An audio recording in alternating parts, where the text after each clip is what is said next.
Once on a panel, someone didn't like what I said. It was a journalism organization, a conference similar to this, and he called me, he tried to disrobe me or take away my claim to calling myself a journalist.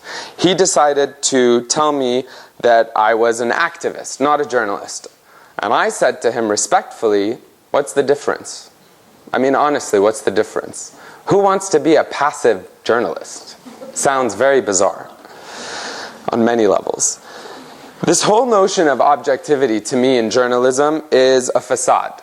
Fox News, for example, which I heard might now have a channel in Finland, is not objective.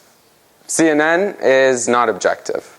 Al Jazeera is not objective, and neither is the Huffington Post, where I currently work now. I don't even think Ule is objective. I don't want to go there because they invited me here. There was problems then. But everybody in the world has their own contextual understanding of the world, right? And we all choose what to include, how many times to run a package, what to not include in a story, and all of this is subjective.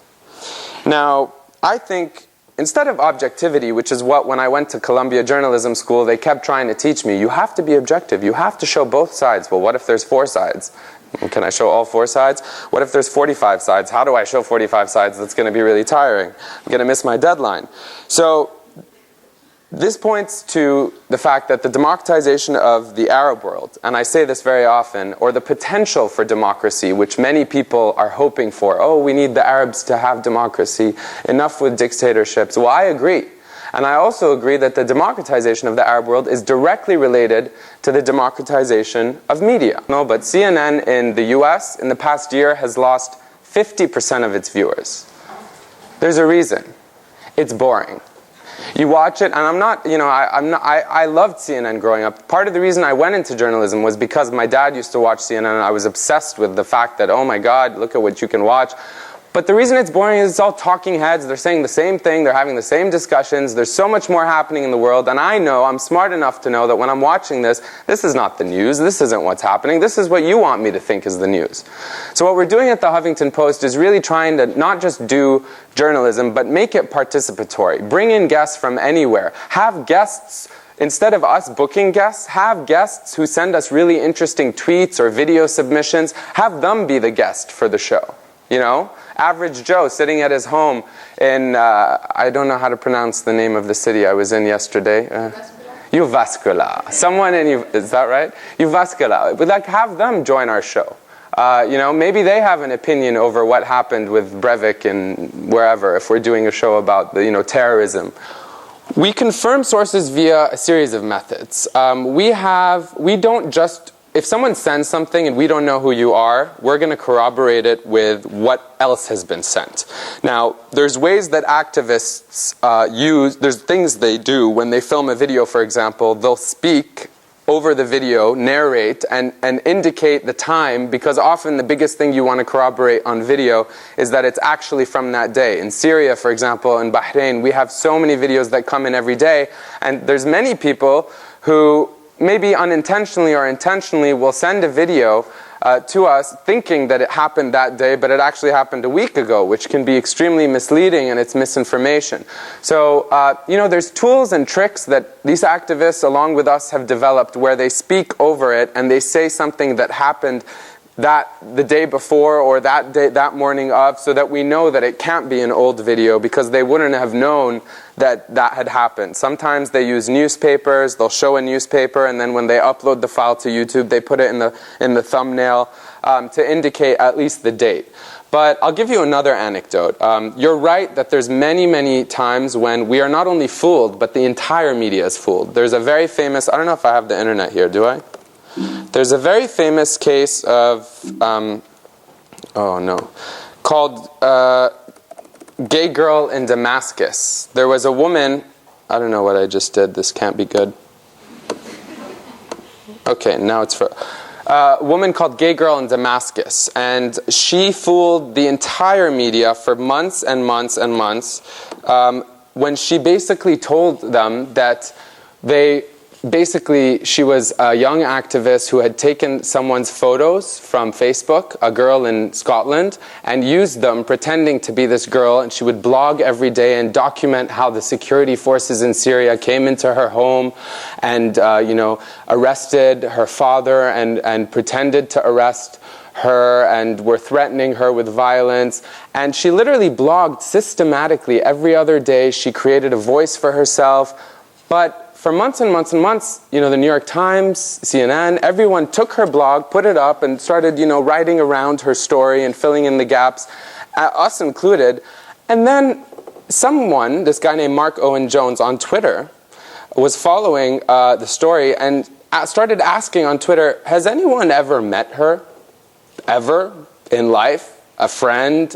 The beauty of Twitter is it connects us all, meaning this guy in Scotland, Mark Owen Jones, knew someone in Syria who lived where she claimed she lived because she was saying where she lived, and said, could you go and just ask around and see if people know who she is? And as it turned out, not only did she not exist, it was a graduate student who was American, who lived in Scotland, who was like 35 or something, I don't have the facts right, who had just created it for fun for 4 months and lied to the entire world. And literally every major media organization covered that story. However, in Egypt early on in the revolution, there were reports that the Israeli embassy had been evacuated. Helicopters, Egyptian military helicopters, had come to take the Israeli staff to security because they were worried that people would attack them because of the perception against Israel in the Arab world. And on Twitter, when someone wrote this, it was retweeted and reshared, and then people posted it on Facebook, and then it became true, right? Because enough people said it. But within a short amount of time, having lived in Egypt, I started to, when our producer said, let's do this story tomorrow, it's a great story, the Israeli embassy being evacuated while the people of Egypt are suffering. Why is the Egyptian military helping the Israelis? And this is a common narrative in the Arab world. This conspiracy theory that everything that goes wrong is Israel's fault. Now, I'm Palestinian. Israel does a lot of things wrong in terms of violating human rights on a daily basis, but they do not, this was not true. And the way I was able to corroborate it is, again, on Twitter. If the Israeli embassy had been evacuated, there would have been helicopters, right? You would have heard the helicopters. Surely someone in this neighborhood that's densely populated would have been able to, if not have taken a photo, at least have heard it. So, through contacts that we already have, for example, at Al Jazeera, we have something called Sharik, which in Arabic means contribute. So it's a platform that activists can upload information to. And there's a form, it's very short, where you put your name, you put a contact number, you can put your Twitter handle. It uses geolocation to verify that you are in fact in the country and city. Generally, it's I think 30 miles. From which you claim to be uploading information. It's a very, very broad and a very big problem when it comes to social media. But you have to, and this is my personal belief, is that you have to sometimes suspend your ability to completely confirm a story when you're making the judgment as to how newsworthy it is. Because sometimes, for example, in Syria and in Bahrain, you mentioned crisis situations. The way I see it is, if you are the Syrian government, the Israeli government, or the Bahraini government, all of whom have prevented Al Jazeera journalists and almost all other journalists from entering the country to report during crisis. Israel during the Gaza war in 2008, in Syria currently, and in Bahrain currently. For me, the burden of proof isn't on the activists or the journalists. If you're not letting people in to cover a story, then the burden of proof is on you.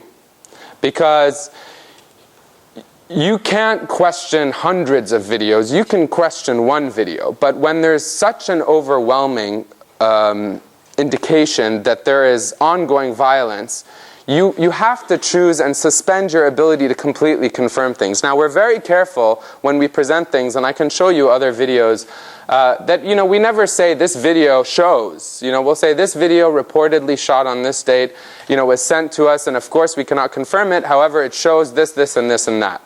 But we also use landmarks in the case of visual reporting. In the case of Twitter, you just corroborate it with other people, as I described. So I want to give other people a chance to answer. I don't think I fully answered your question, but I think we have a coffee break, so I'd love to chat more. But it's a very, very good question. And it is a problem, but I think when people use it to dismiss the importance or significance of social media as a reporting tool, I mean, think about it this way. If we didn't rely on these reports, no one would know what the hell is going on in Syria. No one. 10,000 people, 20,000 people, he could kill 50,000 people, and he would, the government. They would, because the reason the UN observers are there is because of these videos that come every day from Hama, from Homs, using hashtags. And there's a very, very nuanced and sophisticated, for those who are familiar with the story and covering the story on social media, there's a very sophisticated way of tracking what is and who is a credible content provider. So in China, there's Sina Weibo is China's version of Twitter, except it's 4 times bigger. There were train accidents in China over the past year or two, and many other incidents where the Chinese government obviously didn't want the information to get out. But even though they use exhaustive surveillance technologies and censorship in the media, in terms of print, newspapers, and TV, but also online, they couldn't control Sina Weibo because people found sophisticated ways of getting around banned terms and banned hashtags. So they would use icons, or they would create code words and symbols. So Apple all of a sudden meant explosion. You know what I mean? So when the word explosion or train wreck was, when train wreck was, I forget what the specific examples are. With the case of China, I think it's interesting to see the proliferation or the growth of CCTV, which is China's version of Al Jazeera, at the same time that you have technologies that are emerging in China, like Sina Weibo, that are literally exposing these truths. I mean, the mainstream media was able to cover the story of the train wrecks because of I think it was tens of thousands of people who were posting photos and reposting photos and videos. And it's funny because if you looked at the newspapers that week that there were 3 train accidents in the last year. One was the biggest one. The week that biggest train accident happened, not one newspaper covered it. I mean, there's like hundreds of newspapers in China, not one. And yet, when you go onto Sina Weibo, and of course on Twitter there's also mentions, but Twitter is blocked and Facebook is blocked. But China, Russia, I mean, there's, Russia's version of Facebook, I think, is called VKontakte, and I know during the elections there were lots of reports of election fraud. People took videos of election fraud. And, you can't, again, this is back to your question, sir, because your questions are related. You can't prevent the truth from coming out. You can only control who it reaches. But the truth will exist, especially when you publish it online, because the beauty of the internet, and also the disaster potentially for certain people, is that once you publish something publicly, it's there for life. That's why you see lots of people who publish something and then delete it. Like if I published a tweet right now and then I deleted it, you wouldn't see it on my timeline, but it lives on the internet forever. And also in the US Library of Congress, where all the tweets, in case you don't know, in the world, including all of yours that are up there, are archived. Probably for a future, when the world ends or whatever. I think you have to be, and the reason I mentioned transparency and accountability is that, to me, that's much more important than objectivity, because we are all trying to get at the truth. Although we all know it's almost impossible to get at the full truth, right? So if you're being transparent and objective about, where your money is, or who your allegiances are, or what other organizations you're involved in, or what your motivations are. If you're an honest person, not with the world, not in your journalism, but first with yourself, which I, luckily for me, am, then you can stand up to criticism or to the potential conflict of interest by knowing you're being honest to the best of your ability. And, I think part of what is confused as objectivity is trying to take into consideration as many different sides from the perspective of sources. For example, on Twitter even, on social media, there's a lot of people who use social media and they only follow people with opinions similar to their own. You're wasting your time. Because how are you going to get anywhere if you're just one big echoing chamber?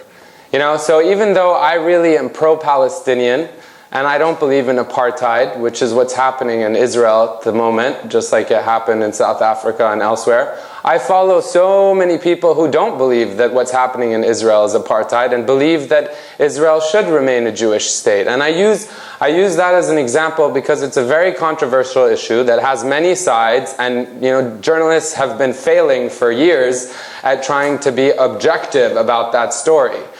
But I think we're all human, and we all have opinions, and we all have passions and persuasions, and we're all affected by things. And to pretend otherwise, I don't see it as a sign of strength necessarily to pretend that when you witness, something horrible like, happening, whether it's economic corruption or someone hiding tons of money, Wall Street, collusion between the government and corporations to screw over an entire country, which is what's happening in the US. Again, my opinions on being worn on my sleeve.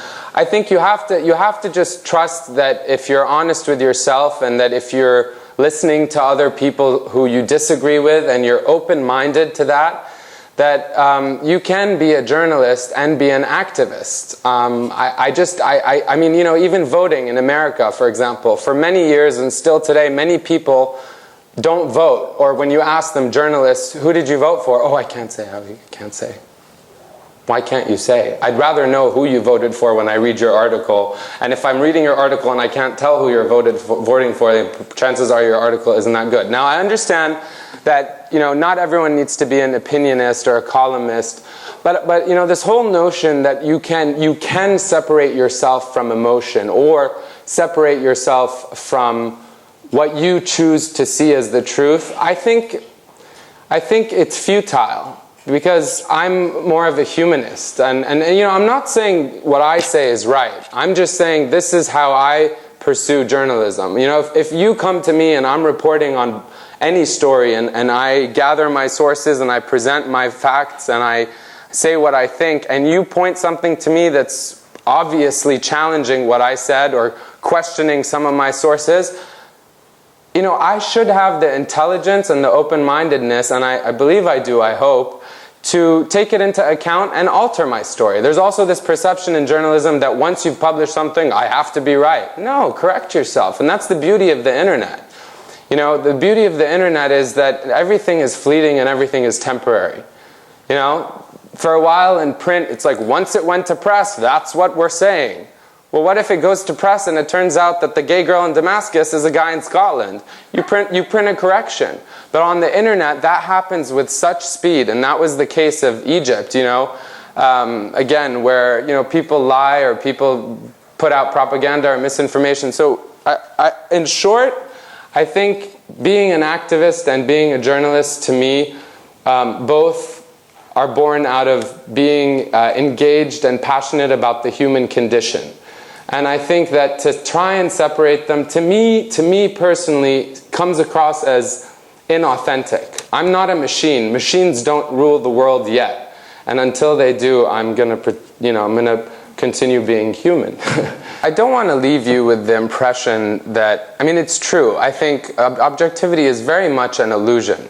But amidst all of this information that's being shared, right? There's so much out there on social media, and even not social media, there's so much out there in the world that's now journalists feel like, oh, now we have to take 6,000 people's stupid opinions or tweets into consideration. And that's where curation and aggregation come in. You still need trained journalists who for example, at Columbia, where I went to graduate school, we had a class called Critical Issues in Ethics. Ethics and objectivity are very different, and I think they're often confused. You can be ethical without being objective. And I think you do have to be ethical, and being ethical means, being open-minded, so the process of curation and of aggregation and of trying to piece together, for me, storytelling is like, I'm horrible at puzzles, actual puzzles, but that's what it is at the end of the day. You have a soundbite from here, you have a photo from here that supports the soundbite, but then you have 20 people who say that the person who sent the photo is a liar. You know, so you try and parse and try and come up with what resonates to you. And that's where I think we're all human, and we all have our context and our backgrounds and our preconceived notions. You know, so I don't know. I don't think objectivity is wrong. I've never understood why there's such an importance on it in our industry and not an importance on transparency. I want to know what you do, where your money is. I want to know who else you have dinner with, you know. Do you go to the sauna with that politician every Friday and discuss things? Because if you do, I want to know. You know, that's more important than, you know, writing an article and saying the person who I go to, you know, that guy, the person he goes to the sauna with, did this, this, and this, which is good, but he also did this, which is bad. That's objective? No, I'd rather know that you go to the sauna every Friday and talk about, you know, financial things, because that's, to me, more informative.